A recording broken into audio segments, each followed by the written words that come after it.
Big news in the crypto world this morning. Sam Altman-backed company World will start trading on the NASDAQ on Thursday. The biometric company verifies identities using an eye scanning device called the Orb. You might have heard about Worldcoin in probably three ways. One, it is that company that Sam Altman is involved. Two, if you're into crypto, you probably heard about it. It's also a token. And third, you might have heard about Worldcoin because they made that iris scanning orb that looks like this. They're really trying to get this ID layer that comes with when you scan your eyes, World ID, trying to get it everywhere. You're gonna be seeing these orbs out and about probably in the next few months. He's got this orb. You know anything about the orb? It attracts a lot of attention. People, like, it looks very futuristic. I think definitely on Twitter, people think it looks like dystopian. I think in real life, it does way less so. It looks like something out of an episode of Netflix's Black Mirror. And I had my doubts, but I tried it. I mean, the world's getting weird, bottom line, at the end of the day. For sure. Orbs, AI, I mean, you know, it's a weird place. Welcome to Orb Quest. I'm TV Travis, and today we're heading to San Francisco, to the Gap, to go see this, an orb that Sam Altman's company Tools for Humanity just installed to tether the biometric data from your iris to an online passport. This is the tech that's going to power techno-feudalism. This video is going to take us all over the place, from crypto, digital IDs, to Enshittification, to a revolving cast of characters, like Sam Altman, Marc Andreesen, Dan Ives, and the idealist engineers they've duped into building their techno-feudalist technology. We're going to talk about how the tech works, who the major players in it are, and most importantly, where's this all going? Well, first, we're going to San Francisco, so let's get going. Here I go to the orb. I'm gonna get my eyeball stored on a server somewhere so Sam Altman can take my soul. All right, on our way to San Francisco here, I'm just gonna talk and not really look at my phone. I just did. Right now, I'm driving by Palo Alto, the headquarters of Palantir. A Palantir, of course, being an orb from Lord of the Rings that the bad guys use to spy on people. Do you think Peter Thiel's upset? So it kind of makes sense that, you know, California would be the place where this technology would be deployed at for the first time. Now, Worldcoin, as far as I can tell, is a big flop. People were pretty wise to what they were doing, and it's kind of scary to go scan your eyeball in front of one of these weirdo orbs. We've been through this song and dance about, oh, we totally aren't harvesting your data before with Facebook and Twitter and all them, and they totally were. That's like their entire business model. They do it through like third-party companies and whatnot. So maybe Facebook isn't gathering our data, but Cambridge Analytica might be. I remember from my video with Brad Parscale, he then went on to use that, start doing a sophisticated phone targeting campaign to try and drive traffic to a bunch of AI websites that capture people's data, feed them into their propaganda network. These Worldcoin orbs are the same thing, basically. I don't know. I have a feeling I might chicken out when I get there. I know I'm like on YouTube, so they're already harvesting like my name and likeness and all that already, but I do get kind of worried about, you know, intentionally putting my biometric data online for some like Sam Altman creep to harvest or whatever, you know? All right, so I'm admittedly a little late to the party here. This orb was installed back in January, and here I am filming this in June. I'm a busy guy. Spoiler, my Orb Quest was actually pretty short. Had a lot of hurdles to overcome, so it's hard to really call this a quest. So before I show you the orb, I'm gonna tell you a little bit about the World Corporation and the people pushing these orbs. I think we all know who Sam Altman is, but if you don't, he's an AI accelerationist running the supposedly largest AI bubble in the world. At least until it pops. People love to glaze this guy as a genius, but frankly, I have no idea what kind of engineering he actually does. Take, for instance, the company at the heart of this video that he started in 2019, Tools for Humanity, not to be confused with Cards Against Humanity. Day to day, what role does he play? How are you and he separating your time and your duties? Sam is very clearly focused on OpenAI, given he's the CEO of OpenAI, and I'm the CEO of Tools for Humanity. However, he is co-founder here, so all important initiatives, if there's work streams that really touch him, he's involved with, and otherwise his involvement changes week to week depending on what we actually work on. Like, is it mostly product or engineer focused? He's less involved. If it's let's say a fundraise, he's much more involved. So Sam is the money guy, Alex is the ideas guy. So Sam allegedly foresaw the exact AI hellscape, dead internet that we're experiencing right now. You know, because that was the plan all along. I think AI will probably, most likely, sort of lead to the end of the world, but in the meantime, there will be great companies created with serious machine learning. It will be pretty trivial for players with bad intentions to push a certain sentiment in the world and kind of influence opinions on large scale. We'll have very, very sophisticated large language models that understand maybe even the intentions of the human they talk with or the preferences of the human they talk with to change their opinion in a certain way. So all of those things, of course, will happen at increasingly large scale, and that's bad for a number of reasons. These things might become much more subtle because there is no reason that such models will not be even psychologically much more capable than humans might be, right? In terms of understanding what you think, what you like, what you dislike, how you react to certain things, and then change your opinion in a certain way. So I think that's going to be a crazy piece. When they can really hard successfully manipulate us. Yeah. Yes. Yes. What he's describing is the Andreesen Horowitz-backed company Doublespeed, who's promising to flood the zone with AI bots for whatever social cause you care about destroying, creating a bunch of rage bait posts, destroying discourse. Oh hey, would you look at that? They, along with everyone's favorite Bain Capital, invested $135 million into World to prop it up so it wouldn't go out of business. Do you see the grift? This soulless pinhead destroys the internet with AI bots, while he and his buddy Sam profit off the company that's purporting to save it. They want to turn the internet into a snake eating itself. It's huckster. The University of Zurich actually ran an experiment of changing public opinion by using AIs to respond to just a comment in subreddits. And they actually have been quite successful in changing the opinion of these subreddits, which is kind of crazy. I mean, Alex would know, they're the ones funding his company. Tools for humanity indeed. But what other option is there? A plant in the audience might ask? I don't know, an international regulatory body that can keep these multinational corporations in check and ensure they can't operate fraud companies like Doublespeed. There's like a bunch of small countries over in Europe labeled the tax evasion axis, like Luxembourg, where these people operate and funnel money to. OpenAI's for profit now, baby. They just had a court case about that and Sam Altman won. I don't know if you know this, but regulations kill profits. Idiot. And you know, the best way to profit off making sure that people are who they say they are on the internet is to register their irises and trap them in an app store environment that uses their biometric iris scan to seal them off from the new bot-filled Enshittification, track their every move, and feed them an endless stream of ads directly to their eyeballs. The future everyone asked for. So, in order to tether your iris to the blockchain, profit off of it, they needed orbs. The orb is the sphere. In some ways, the orb is really simple. It's a camera. It takes a picture, actually a series of pictures of whatever you put in front of it, which we expect would usually be a person, but we've certainly seen people put a dog in front of it. The goal of the orb is to take a series of pictures, determine that the thing in front of it is a person, and then also to be able to determine whether they are a unique person. Why an orb? They hired this crazy designer who worked with Kanye. Actually. With the Kanye? The Kanye, yes. So, not to fact check Alex about his own company here, but he seems to be mistaking the recent World collaboration with Future Basics, a company started by this guy Kyle Riggle, who used to work for Yeezy. This guy, Thomas Meyerhofer, is the guy who actually designed the orb, and as far as I can tell, has absolutely nothing to do with Kanye. So how do you create an object which then needs to look at you, and you invite people to look at the object instead? This is an orb. Usually it looks like this. Why is it an orb? Because the whole project really is about the world. It's all about humans and enabling humanity to thrive. It is also tilted at a 23.5 degree angle, just like the rotational axis of the Earth. The shell is composed of two layers.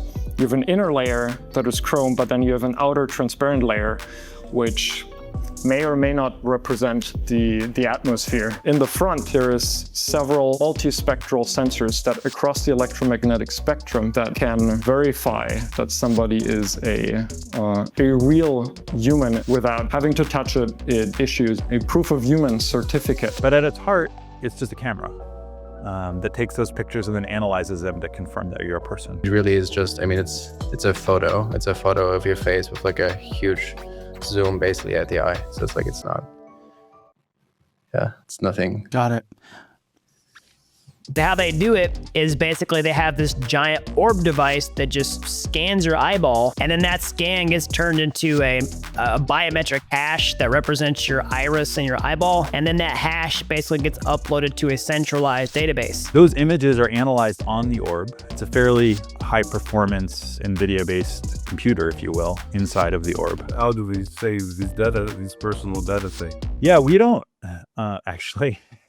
That part's can be a little bit confusing. Very similar to how if you get a driver's license or a passport, your government has said the information that's on here is yours. In order to determine uniqueness, there's a encrypted code that's produced on the orb, broken into pieces, and we have a network of what are called anonymous multi-party compute partners who are able to answer the question, has this person enrolled previously? So you're only able to have one instance of your credential be registered in the system. You're only able to be in World ID once to protect against potential fraud and bots and large-scale attacks. And so that requires this anonymous encrypted code to be able to be compared across those different parties. Beyond that small bit of information, which doesn't actually mean anything other than a check on whether or not a person is enrolled previously, there's no data that's kept. So there's no biometrics, there's no images, there's nothing that's actually sent to any backend services. Good. All right, here we are in San Francisco.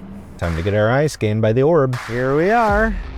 There it is. That's the world headquarters right there. The Tools for Humanity headquarters building. So I had to come to San Francisco on Memorial Day weekends, and unfortunately the Tools for Humanity building is closed. So now let's head off to Union Square to the World Flagship store and see if they can tell us anything about these orbs. Sometimes when I'm researching these things, I go find these YouTube channels that talk about like money and shit. You know, usually those people have done a lot of research into why they should be investing their money into these companies. A lot more research than I've done.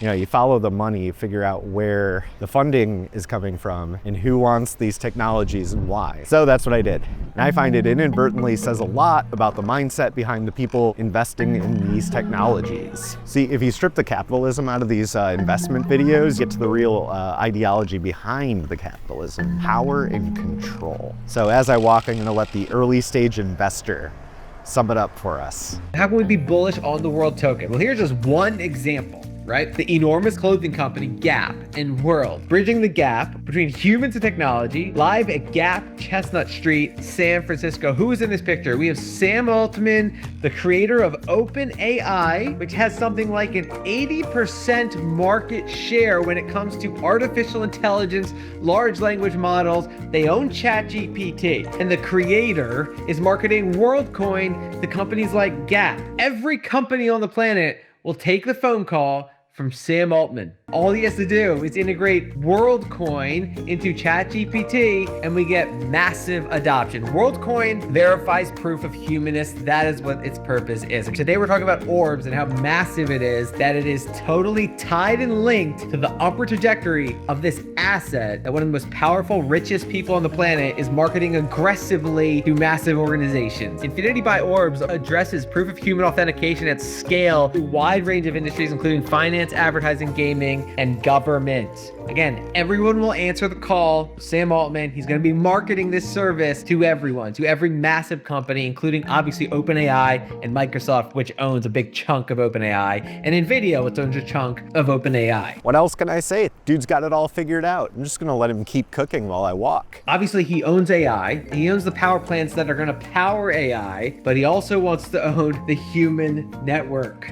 right? The humans that are gonna be using AI. So he really wants a lot of power. I'm not saying I'm for or against insane control by these people, but you have to know what's going on, either own it or get owned by it. This is the future we are living in. And again, this is one of the most powerful people on the planet, and he's building out this insanely valuable network. Here's what he said about Worldcoin. If we succeed in our mission, World might become the largest network of real people online, fundamentally changing how we interact and transact throughout the internet. This is Sam Altman, the largest network of humans, right? He wants to own the humans, he wants to own the power generation, and he wants to own the actual AI itself. Obviously, he's not going to own the humans. I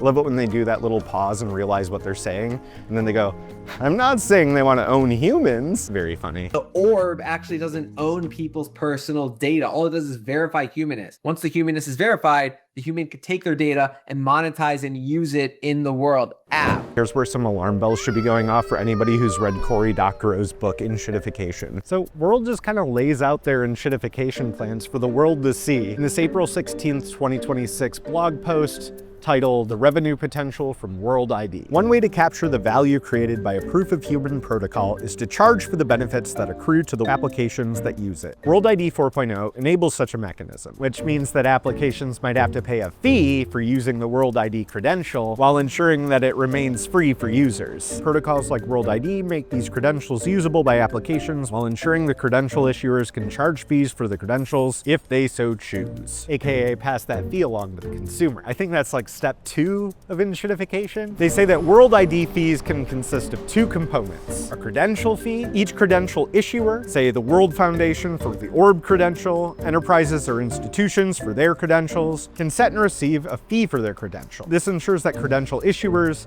have an incentive to create and maintain their credentials. Then there's what's called a protocol fee. The protocol can set a base fee and additionally charge a small premium on top of the credential fee. And they're saying there would only be one real world fee, the sum of those 2 parts, the credential fee and the protocol fee. And that fee would be automatically charged to a company anytime they used World to make a proof of personhood. It's Visa. That's what Visa does already. They charge a surcharge on top of every purchase. This now tethers that to the World ID and acts as a middleman between companies so that it can extract value from them whenever they're trying to do commerce.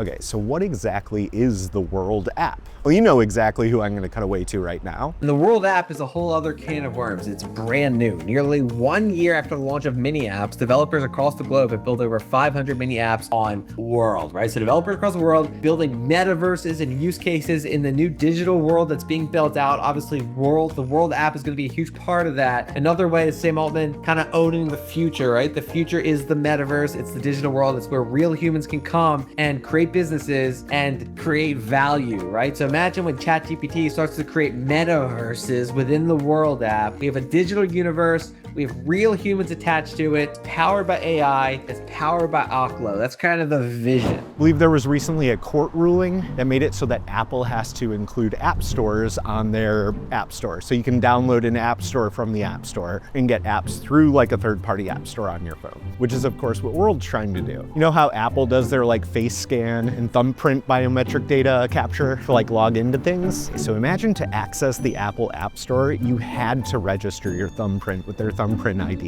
So instead of just signing on, every time you wanted to download something, you had to have your thumbprint scans.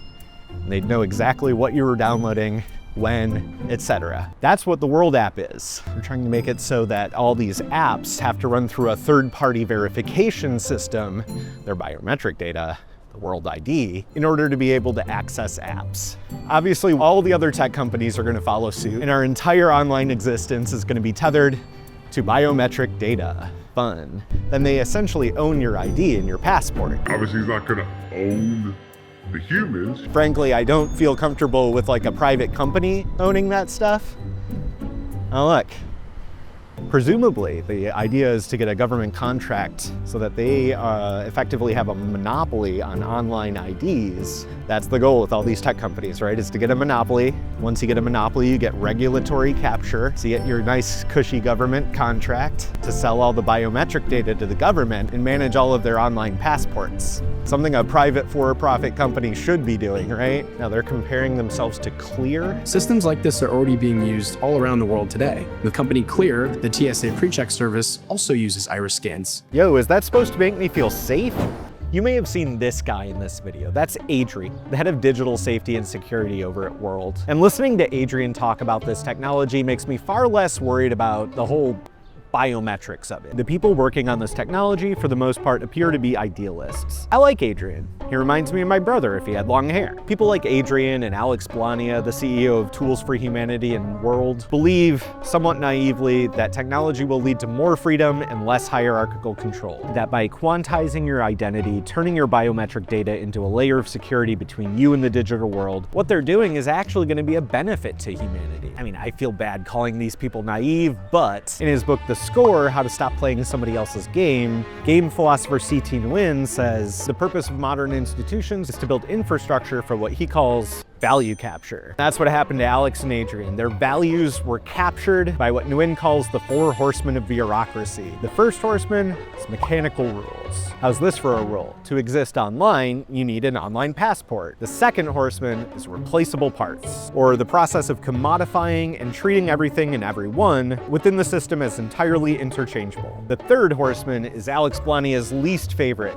centralized control. This is the compression of complex, localized information into highly legible, simplified metrics so that decisions can be managed entirely from a central authority. Alex Blania talks about this technology as a decentralization tool, but it's actually the opposite of that. It actually funnels everything into a single centralized authority, the World app. Like, I can see the problems you're trying to address, but people will be naturally fearful of even if you build this amazing system, of having one company in control of all these identities. And the fourth horseman, the ultimate culmination of all 3 previous ones, scale. By utilizing mechanical rules, you must have an online passport, replaceable parts, humans quantified into data, and centralized control, the World app. An institution like the World Corporation achieves the power to operate across massive, sweeping territories. When states are reliant on the World ID, they become federalized into a now larger central controlling state. World. So if all commerce is run through the World app's walled garden, they've effectively centralized all commerce under a single company worldwide, giving themselves massive control over the flow of money internationally. While researching this, I saw this quote from Sam Altman where he says that his ultimate goal with all of this is to turn his companies into utilities, where you have to pay a monthly fee to them to get access to the things that they provide.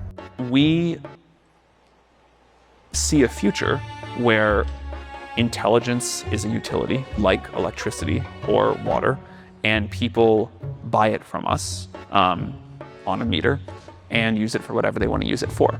And this is part of a larger pathology that's value captured every single billionaire in Silicon Valley. Something writer and political theorist Quinn Solibidian calls Muskism in his new book of the same title. And I guess why not just let him explain it? One-liner is that it's the promise of sovereignty through technology that ends up cashing out as increased dependency on him in particular. So he sells the promise of electric autonomy, security, connectivity, to customers, households, individuals, and also governments. But then in the process, you actually end up becoming more and more locked in his walled garden and subordinated really to the kind of whims of one billionaire, which is quite a high price to pay for state capacity and sovereignty. Yeah, it sounds like kind of what every tech CEO does, though. Don't Mark Zuckerberg and Jeff Bezos and all of these guys kind of trap us in their systems and profit off us? Are Google and Meta and these other platforms also acting as nation states? And this is the simplest and best explanation of what Sam Altman and the World Corporation are eventually trying to do. Replace governments with a single worldwide corporation. Alex Blania, on the other hand, is obsessed with the idea of decentralization. Decentralized.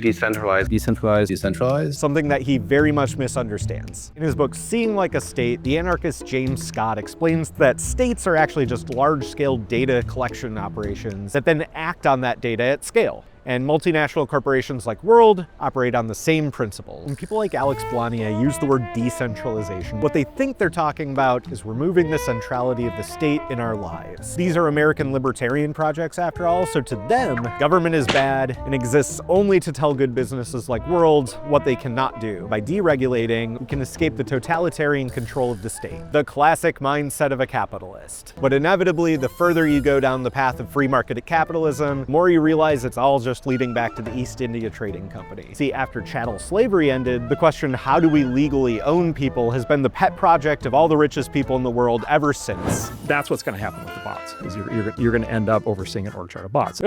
By the way, this also goes back to the thing. The bots never get frustrated with you. Right. So you tell a normal person, you hire somebody over here, you hire somebody here, and you tell them you want a screen display and you want it to be an animated version of your thing you got back here. Okay, they spend 2 weeks doing it, they bring it to you, they animate it. It's like, okay, that's pretty good, but I actually want the whole thing to be whatever, purple and green, and they spend a week doing that and they come back and you're like, I actually prefer the old version. The guy gets like pissed at you because he's like, I just wasted my time. The bot's like, no problem, no sweat, like whatever you want, and we can try it 12 more times if you want, and if you want I can create sub-bots to go do 12 more times right now, right? Or you tell it, this is terrible, like I can't believe you came back to me with this, it has all these bugs, and it's like, oh, I'm so sorry, I'll go fix these, right? And by the way, never gets drunk. Never gets sick, never gets high. Right. Never gets depressed because his girlfriend broke up with him. Never files HR complaints. Never files HR complaints. And she never complains And so, you see what I'm saying? And so all of this is the workplace version of what I described earlier. So all of a sudden, everybody in the workplace has this, basically think about it as an army of bots at their command. For more about that, after this, you should check out my video about humanoid robots. Dang. Lots of birds. Right over there, right across the street, is the World Flagship store. We're gonna be going in there in just a sec to ask them some questions about their orbs, probably chicken out on getting biometrically scanned, but hopefully they'll be able to tell us more about the orb that's in the gap and what the whole deal is. So honestly, I'm not really hopeful that I will actually get to talk to anybody about anything here. While researching for this video, I talked to Sydney over at the SF Gazetteer, and she said they were very unhelpful when she tried to go into the World store and get more information about the orbs. Nobody would tell her why there was one in the gap.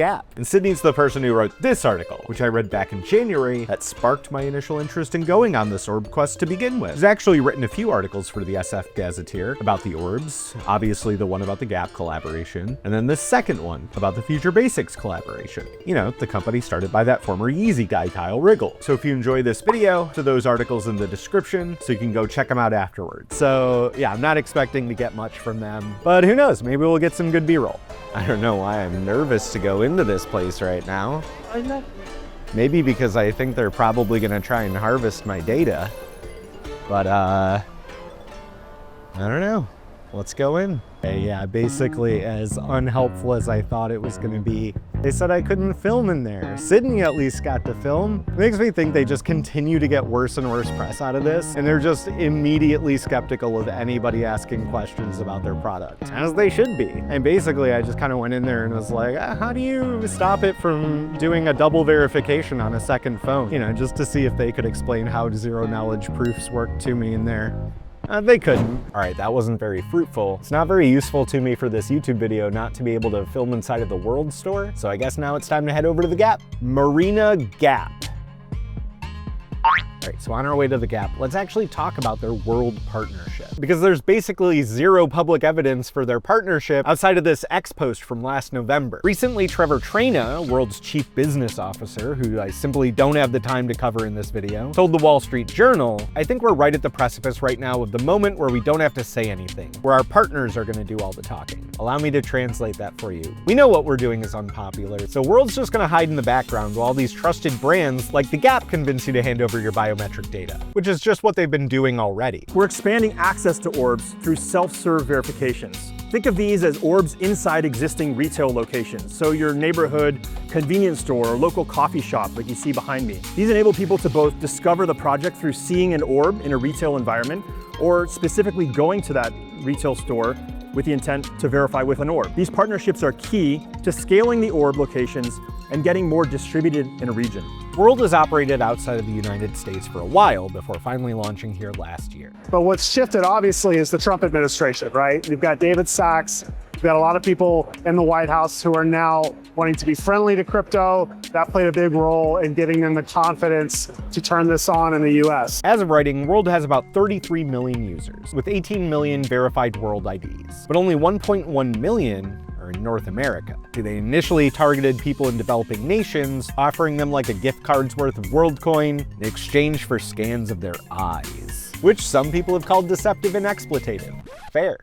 They were doing these drives with the orbs and these retail pop-ups in a bunch of countries over the last couple of years. I mean, hey, if they think they're getting free money out of it, lots of people do just about anything for free money. Worldcoin has what are called orb operators, whose job it is to scan people's irises. In return for allowing their irises to be scanned, a participant is given a $20 voucher for Worldcoin. Apparently, this will help Worldcoin perfect the operation of the orb. We were able to convince a lot of people to get their retina scanned, most of whom had no real idea what this was for. In many cases, the local people either didn't understand or had no interest in owning a cryptocurrency, so they would just pay them the equivalent of a few dollars in the local currency. The original purpose of the Worldcoin token was to pay people to scan their retinas. It's known as the Orb, a sphere that scans the iris, deployed all across Buenos Aires by technology company Tools for Humanity.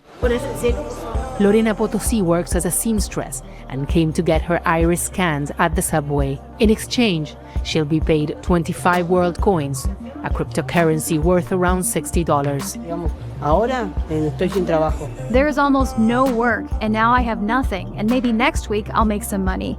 I'm angry because of the tough economic situation. This helps a bit to at least buy something for my children. In January 2024, Hong Kong's data privacy watchdog raided 6 WorldCoin operators in the city and warned the public not to have their eyes scanned. Spain banned World in March 2024, specifically because they were collecting miners' data, and Portugal followed suit, also citing child risk concerns. And of course, my favorite bit of information that I found here, a Russian gang in Berlin was hustling refugees getting their eyes scanned at these orbs, which eventually broke out into a fist fight in front of one of the orbs. They gave recruits a cheap smartphone and told them to get their eyes scanned at one of WorldCoin's orbs. They told the recruits they would pay up to €50 to get scans. Once they were scanned and obtained a world ID, the users returned the phones to the hustlers, who collected WorldCoin's native cryptocurrency, World, WLD. At one point, it was estimated that these guys were responsible for over 50% of the new signups in Germany. And over a 2-month span, they raked in over $685,000 worth of crypto. That's a pretty good scam. Why don't you go investigate that fraud, Nick Shirley? My research on the Orb led me to a few strange places on YouTube. Places I'd never normally visit. Like this place, where this sunglasses-wearing freak excitedly describes World as the next Palantir investment. Hey, everyone has their own fashion. When it comes to stock price, Palantir was a $10 stock and no one cared. And now at 200, the cab driver in Seoul is talking about Palantir. I could say the same thing for Nvidia, Tesla, and so many of the companies that I've covered for 25 years. What we're doing here, this is not about stock over the next week, 2 weeks, month. We're building what we believe is going to be the single sign-on in an AI future. And that sunglasses-wearing freak is Dan Ives, a guy who's way too rich to ever be as cool as he thinks he looks. I can say that because I'm a sunglasses-wearing freak myself. So Dan's a money guy who will go on to places like CNBC to juice up stocks that he's personally invested in, like World. One Jonas right now is Dan Ives, Wedbush Securities Global Head of Technology Research, a senior analyst. He's also now chairman of EightCo Holdings, which is the treasury company for World. So he's got a couple of different hats he's wearing this morning. Explain it to us. I'm giving over my iris or whatever in exchange for currency. Is that how this works? Yeah, essentially. Something you have to do with a project like this is get people to actually scan their eyes, right? And WorldCoin is supposed to be the incentive for doing so. You get scanned and you get WorldCoin airdropped into your World Wallet app. What is WorldCoin? Is it going to be a huge success or a complete flop? To me, I'm not investing in crypto to trust me, bro. I want to trust Matt. September 2025, a public company called EightCo Holdings raised $250 million specifically to buy and hold WLD tokens as their primary treasury asset. Think MicroStrategy, but for WorldCoin instead of Bitcoin. On September 8th, the company announced that it had raised $270 million and would use this money to purchase the WorldCoin cryptocurrency. EightCo's new business model is incredibly simple. They literally just buy WorldCoin tokens. That's all they do. EightCo also announced that it appointed a man named Dan Ives to be its chairman. He is also noted for his flamboyant wardrobe, which many have compared to that of a crown. Now, like I said, I'm admittedly a little late to the party here because EightCo actually went public over half a year ago in September 2025, where its stock spiked from about $1 a share to over $40 a share. But in the time since, wouldn't you know it, I went and took a look at the price of their stock, and it's right back down to under $1. Tragic. All right, here we are. We're at the Gap on Chestnut Street in San Francisco. This is allegedly where the Orb's at, and we're going in. There it is.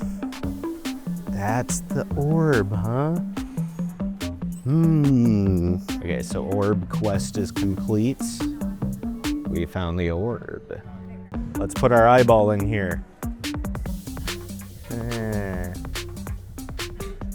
I wonder if it can see through the sunglasses. That's why I wear these things. Now, the SFGate article said that there should be somebody here at the Gap who can answer all of my Orb-related questions. What does the Orb do when it scans my eyeball? Where does that data go? How long is it stored there? What third-party companies does it pass all that data through? All right, we're gonna see if there's like a World representative here we can talk to about the Orb. Hi, quick question. Is there anyone around that I could talk to about your World Orb over there? We do not have anyone in store, thank you. Interesting. In fact, there were no people here to tell me not to film it either. Frankly, I was expecting to get kicked out of the store for filming their orb, but nobody seemed to care. I got to imagine the employees were probably like, oh great, another guy here to play with our orb. All right, the lady said that the only way I can find out more information about the world orb is by using it. So we're gonna test out this thing and get our biometric data registered to OpenAI, maybe.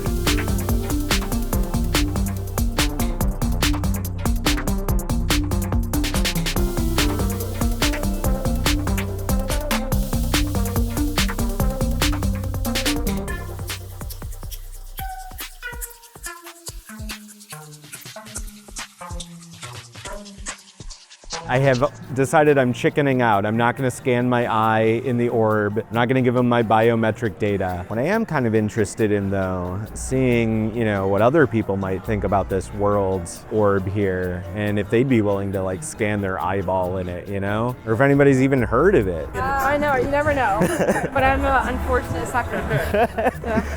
So, I know. Is it foaming doing more harm than good? I don't know. I don't know. Go higher now. Biometric data, bro. Yeah, he's had too long to Exactly, send me discard. I think that does it. That was the orb at the Gap. Time to leave.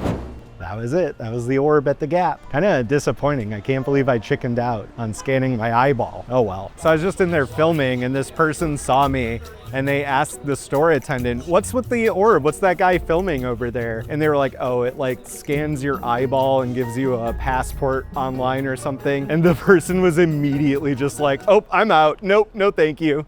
Very funny. Anyway, that was fun. But now I want to close this video out by talking about Alex Blania, the CEO of World and Tools for Humanity. I feel like I could write a really good movie about Alex. Started off as this young, idealistic, theoretical physicist, and then got value captured by the world of big data.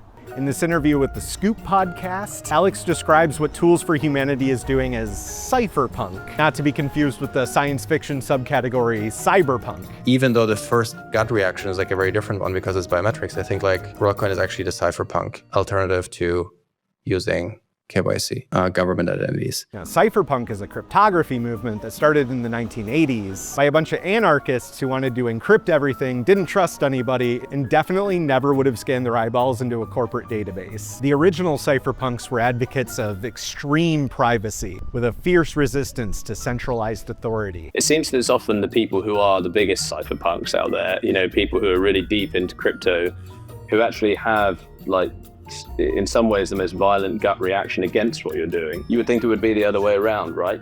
Why do you think it's so hard to get the cypherpunks on board with what you're doing when actually, you know, the way you tell it, you would think that, you know, it might appeal to them? There's people that actually, so cypherpunk people that are kind of, that have some technical depth, look at it, understand it, and are actually quite excited about it, right? So like, I think Vitalik is quite excited about it. There's another group of people that are, in the immediate gut reaction is like very obvious. It's not surprising, right? Like you have a biometric device that scans your iris, gets you your world ID, and it's called an orb. So like the immediate gut reaction is obviously negative. That's not surprising because like there's not many things in your daily life that you interact with that use zero knowledge proofs and all of those different kinds of things and use biometrics and are privacy preserving. It's like, it's just counter to everything you have learned in your life up to now. And then there's the other kind of super hardcore cypherpunks, which I do understand, and I think it makes sense. They're just like, yes, Alex, I hear what you're saying, and I hear what the team is saying, but like, I only will start trusting this if it's like fully open source and fully decentralized. And I'm optimistic that you get there, but until you don't get there, I will not use it. And that's totally fine. So what Alex is doing here is called corporate co-opting. Corpos often take radical activist philosophies, ones built on distrust of the exact kind of centralizing power structures that he's created, and then they sanitize them into an on-ramp for their products and ideologies. Rainbow capitalism is a good example of this. It's kind of insidious. Alex is just using the language of these privacy activists to build a corporate surveillance infrastructure, a massive venture capital-backed panopticon. He's invoking the spirit of decentralization while centralizing data on a scale that would make the NSA blush. In my opinion, that's the tragedy of Alex Blania, a brilliant cypherpunk who realized that in order to create the decentralized decentralized network he wanted, he had to become the centralized control behind the network. The perfect villain origin story. Now he's moved on to Merge Labs, a Neuralink competitor that he started again with his buddy Sam Altman. What do you think? Are they gonna hook World up to your brain next and complete the ultimate vision of the metaverse? Let's hope not. Anyway, that's the video. This one really kind of got away from me there. These tech companies are rabbit holes that you can get lost in. So post your unique world ID in the comments below. I'll see you next time. Thanks for watching.